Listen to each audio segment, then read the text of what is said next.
曾經有唔少嘅名人藝人，甚至乎係奧運金牌得主都曾經喺度住過，或者係呢度嘅業主。低密度、樓齡新、海濱區，仲有科學園同埋國際學校，係一個純私人住宅地段。天水圍天榮站上蓋嘅項目，今個月成交價係17,000幾蚊。今日我哋睇嘅單位喺白石角，單位折實價由14,000幾或者15,000幾等等。呢度嘅尺價仲平過天水圍。今日我哋一齊嚟到白石角睇睇海逸灣二期啊！嗱，各大媒體、報章、雜誌已經講緊未來嘅白石角站就起喺海逸灣二期嘅對面，仲起埋條天橋喺門口對面就可以行過去個站啦。咁所以今時今日以呢個價錢買到呢，係簡直係一個筍價嚟嘅。咁而家海逸灣二期有嘅盤呢，大部分都係大單位3房以上嘅單位嚟嘅。咁想揾大單位嘅朋友記得落足眼力睇啦。我哋而家上樓睇睇啲單位先啦。好啦，我哋首先嚟到2座 17A 睇一個1517隻嘅大單位。咁呢個大單位呢，就係2房一個套房連一個起居室。咁我起初約單位嘅時候呢，我就覺得咦，起居室咩嚟嘅呢？咁我哋入到嚟就明白，或者我睇個 floor plan 就明白。我哋而家嚟睇一睇。咁首先經過咗攝影師呢個玄關位之後呢，咁呢邊已經係一個由於你1500尺實用啦，咁就已經係一個非常之大兩邊對流窗嘅客飯廳位置。嗱，咁呢個大單位呢，咁已經有晒呢啲2部冷氣啊，即係因為咁樣先會夠涼嘅。咁呢啲呢個空間點樣擺，我相信都已經係一個好自由啊，係啦。咁你點樣擺，我相信啲家私大件啲啊，亦都可以。咁如果俾我呢，我覺得我會再做嗰啲L 型或者甚至乎係2張梳化。如果俾我係啦，咁如果你話呢邊呢，做個圓形嗰啲大餐桌啊，或者做個大嘅櫃呢，做儲物呢，亦都冇問題。嗱，咁起居室即係你話1500尺咁大間，咁點解2房一套呢？咁啊，經過呢一埲牆之後呢，就明白啦。嗱，咁呢個位置呢，左右其實佢叫做起居室，咁但係事實上呢，我覺得係可以將佢間成變4房、3房都可以。呢度起翻埲牆，間翻個門口，咁其實呢度已經係一個有窗有冷氣嘅房間啦。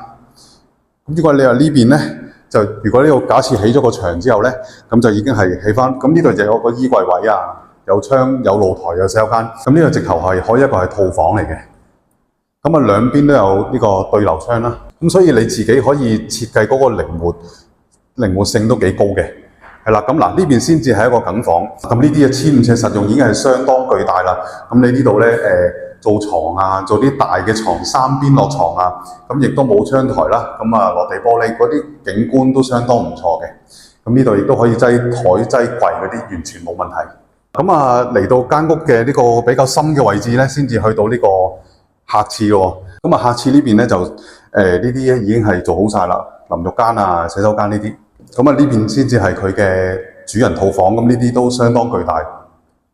咁啊做好大 king size 嗰啲床、化妝台、大型嘅衣櫃，咁呢啲咁大嘅單位呢，就已經唔需要再做嗰啲咩地台床啊，嗰啲唔需要做啲咁咩嘅。咁呢啲普通嘅空間或者做啲櫃呢，都可以比較多啲嘅。咁呢邊咁大幅牆呢，直頭我覺得係擠個投射電視呢都可以嘅。咁啊呢邊有個主人嘅浴室啦。咁呢度呢，亦都係可以有個浸浴同淋浴分開嘅設計嘅。咁我哋嚟睇埋個廚房嗰邊啦。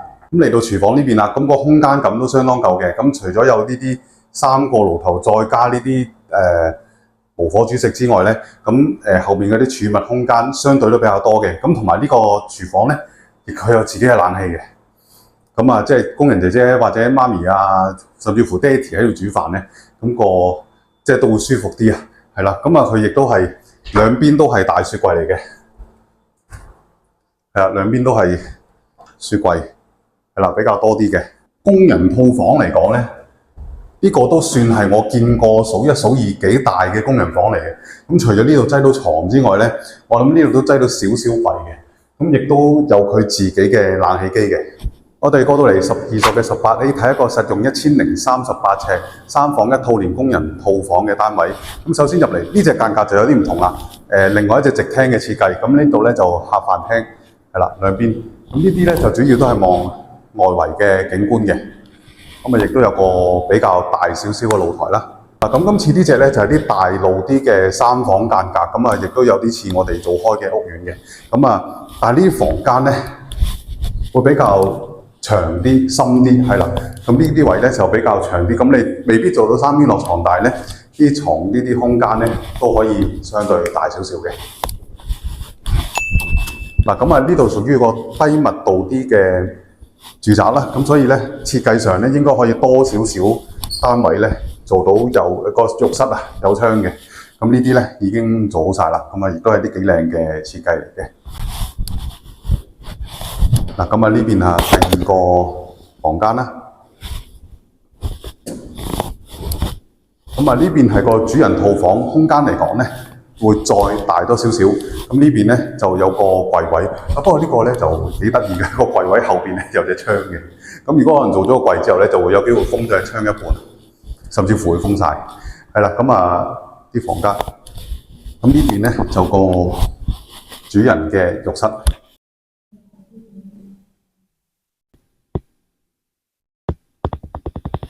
嗱，咁啊呢邊咧就喺個廳側邊嚟嘅個工人套房，咁所以咧就呢度有個姐姐可以睡眠嘅地方，或者係當啲儲物室啦，或者有機會。咁啊呢度咧就做咗個浴室，係啦，浴室都有窗啦。咁呢度門後邊咧亦都有個姐姐嘅衣櫃位，係啦，做到啲儲物。咁呢度咧有佢獨立嘅冷氣嘅。咁嚟到個廚房，係啦，咁一個 U 型嘅廚房，係啦，咁亦都頭先嗰啲電器咧都配備好晒，咁啊儲物空間都幾好嘅。好，我哋最後嚟睇睇3座17A 實用1225尺嘅單位。咁呢個係3房1套連工人套房嘅單位嚟嘅。咁啊，就嚟翻呢個左右廳啦。咁啊，呢啲空間感咧，真係唔使講啦。咁大嘅尺數咧，就一定係一個好大嘅空間嘅。係啦，咁呢度咧，呢啲景觀咧，全部都係啲樓景，係啦。不過都幾開揚，幾舒服，你唔會覺得好壓迫嘅。咁啊，呢啲即係做埋櫃啊，再做埋大嘅餐台咧，完全冇問題嘅。嗱，咁呢個廚房今次係短啲，不過咧就 L 型。係啦，咁呢度個工人房同樣地都係比頭先嗰啲咧大一啲嘅。咁呢度做完床之後咧，佢有窗，咁對於工人姐姐嚟講就舒服少少啦。咁啊，浴室嚟講咧比較大啲，亦都有窗嘅。好啦，咁我哋嚟睇睇即係睡房同埋浴室呢邊，咁都係啦。呢啲單位可能個真係密度比較低啲啊，咁所以大部分嘅單位咧，浴室都係可以做到有名廁嘅。咁啊，呢啲房間咧，即係啲空間咁，全部都係會相對比較大一啲啦。咁同埋入到嚟之後咧，入咗嚟一陣間咧，發覺全部啲都幾寧靜、幾安靜嘅呢個屋苑，咁所以咧就休息嚟講咧，相信個休息嘅質素會好啲，係啦。咁呢個房又會再大些少啦。今次佢呢個衣櫃位咧，就直頭係可能即係做到成個衣帽間，係啦。咁啊做啲好大嘅櫃之後咧，咁亦都可以有一個對流嘅景觀，係啦。咁呢個空間都相當之大嘅。可以做張梳化仔、按摩椅啊，嗰啲都冇問題嘅。嗱，咁今集嘅3個賣點咧，第一，白石角係一個純私人住宅嘅地段嚟嘅。咁隔離咧，亦都有啲創科中心啊、科研中心嗰啲，咁相信都吸引到好多優質嘅租客群嘅。咁都有機會帶動到個樓價嘅。咁亦都係一個低密度嘅住宅啦。咁我相信自住同埋投資咧，都係一個好選擇嚟嘅。咁第二點，各大嘅報章雜誌咧，咁已經喺度講緊啦。第二時嘅白石角站咧就會喺對面，咁呢個白石角站咧係唔會有地鐵站上蓋嘅項目嘅，咁所以佢隔離嗰啲盤咧就自然係佢最近嘅項目之一啦。咁海逸灣二期咧，如果有埋條天橋過埋去，嗰條天橋就喺對面嘅話咧，咁亦都係一個最方便嘅樓盤之一嚟嘅。咁所以伸延到第3點啦，如果以今時今日啲嘢未落成嘅時候，咁以今時今日嘅價錢買到，咁亦都係相對一個筍嘅價錢嚟嘅。咁但係當然呢個盤亦都有啲不足之處啦。咁就係周邊嘅配套咧，咁始終都係屬於啲小型啲嘅。